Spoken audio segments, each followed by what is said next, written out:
Hi అండి అందరికీ. అందరూ ఎలా ఉన్నారు? బాగున్నారా? నేనైతే బాగున్నానండి. ఇంకా ఈ వీడియో విషయానికొస్తే నా డే రొటీన్ అనమాట. పెద్ద వీడియో పోస్ట్ చేయక చాలా రోజులైతే అయిపోయిందండి. ఇంకోదొచ్చేసి నా మార్నింగ్ రొటీన్ అయితే మీతో షేర్ చేసుకుంటున్నాననమాట. ఈ వీడియో కనుక నచ్చితే ప్లీజ్ అండి ఒక లైక్ చేయండి. నా ఛానల్ని తప్పకుండా సబ్స్క్రైబ్ చేసుకోండి. ఇంకా మార్నింగ్ అయితే కిచెన్లోకి అయితే వచ్చాను.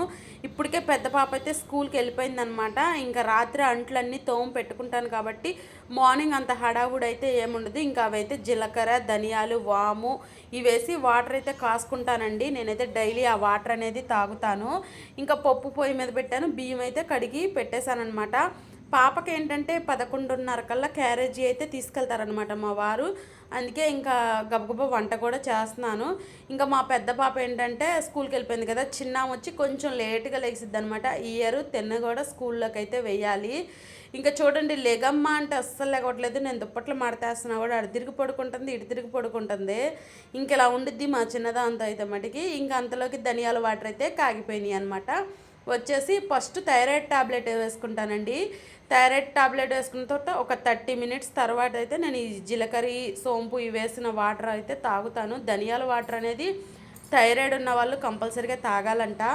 ఇంకా అది తాగిన ఒక 20 మినిట్స్ అలా గ్యాప్ ఇస్తానండి. తర్వాత టిఫిన్ కింద నేను ఓట్స్ కానీ లేదు ఇంకేదన్నా ఫ్రూట్స్ ఇవి తీసుకుంటాను. టిఫిన్ అయితే పొద్దున పూట స్కిప్ చేసేసానమాట. ఇంక ఇది నాకు కడుపు నిండా తినేస్తానమాట. ఫ్రూట్స్ ఓట్స్ పాలల్లో వేసుకొని తింటాను. ఇంకా అవి తిన్న తర్వాత ఇంకా కిచెన్లోకి అయితే వచ్చేసానమాట. ఇంకా పప్పు అయితే తాలింపు వేస్తున్నానండి. పప్పు అయితే ఉడికిపోయింది. తోటకూర పప్పు అయితే వండానమాట. ఇంకొక పక్కన గుడ్లు కూడా పెట్టాను, కోడిగుడ్లు కారం చేద్దామని చెప్పేసి. మా పెద్ద పాప ఏంటంటే పప్పు అనేది అంత ఇష్టంగా తినదండి. పిల్లలు చాలా ఇష్టంగా తింటారు పప్పు అంటే. మా పెద్దదానికైతే అస్సలు గొంతుకి దిగదు. ఏ కూరలైనా తినిద్ది కానీ పప్పు అంటే అసలు క్యారేజీ మొత్తం వెనక్కి తిప్పి తీసుకొచ్చేసింది. అందుకనే ఇంకా పప్పులోకి కాంబినేషన్గా నంచుకోవడానికి కోడిగుడ్డు కారం అయితే బాగుండిద్ది అని చెప్పేసి ఇంకా కోడిగుడ్లు కారం చేద్దామని కోడిగుడ్ల కారం అయితే చేస్తున్నాను అనమాట. మార్నింగ్ అయితే కొంచెం హడావుడిగానే ఉండిద్ది. ఇలా పొద్దున్నే క్యారేజీ వెళ్ళిపోవాలి కదా, ఇంకా అందుకని చెప్పేసి ఇలా అయితే చేస్తున్నాను అనమాట. కోడిగుడ్లు ఉడకబెట్టి ఉల్లిపాయలు వేసి కోడిగుడ్డు కారం అయితే చాలా సింపుల్గానే అయితే చేసేస్తానమాట. ఎక్కువ హడావుడి అయితే ఏం పెట్టుకోను. ఇలా అయితే ఉంటుందండి మార్నింగు. చాలామంది చాలా స్టైల్లో అయితే చేస్తారు కోడిగుడ్డు ఫ్రై. నేనైతే ఇలా సింపుల్గా ఓన్లీ ఉల్లిపాయలు, పచ్చిమిరకాయలు, తాలింపు గింజలు, కరివేపాకు వేసేసి కొంచెం కారం, ఉప్పు జల్లేస్తాను. సింపుల్గా అయితే కోడిగుడ్డు కారం అయితే అయిపోతుంది. ఇదండి నా స్టైల్లో. చిన్నులపాయ కారం అయితే లేదు ఈరోజు, అందుకే మామూలు కారం వేసేసి చిన్నులపాయలు కొట్టి వేసేసాను అనమాట.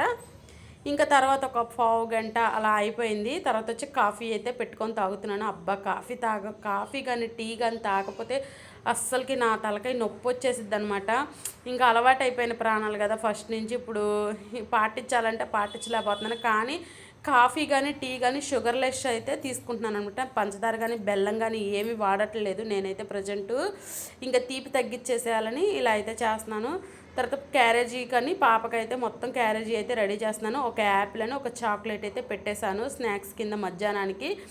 ఇంక ఇలా అయితే అయిపోయింది. వంట అంతా కంప్లీట్ అయిపోయిందనమాట. అన్నము అలాగే అమ్మొచ్చి మెంతికూర ఇగురైతే వేసింది, కోడిగుడ్ల కారం, తోటకూర పప్పు. ఇంకా కిచెన్లో పని అయితే ఇక్కడికి సమాప్తం అయిపోయింది.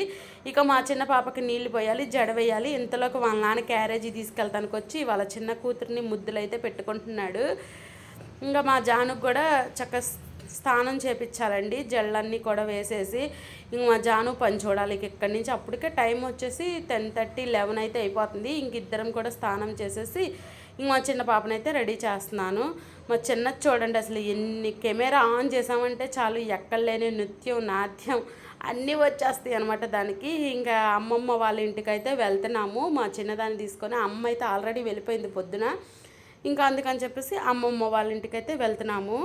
అమ్మమ్మ వాళ్ళ ఇల్లు మా ఇంటికాడ నుంచి ఒక 2 సందులు అవతలైతే ఉంటుందన్నమాట.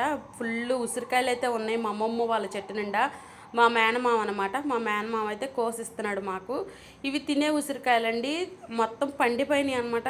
కొంచెం స్వీట్గా, కొంచెం పుల్లగా, తినడానికి పర్లేదు, బాగానే ఉన్నాయి. ఇంకా ఉసిరికాయలు పప్పులోకైనా దేంట్లోకైనా వేసుకోవచ్చు అని చెప్పి ఉసిరికాయలు కోపించుకున్నాం. అమ్మమ్మ వాళ్ళ చెట్టు నిండా ఫుల్ మామిడికాయలు అయితే ఉన్నాయి అనమాట.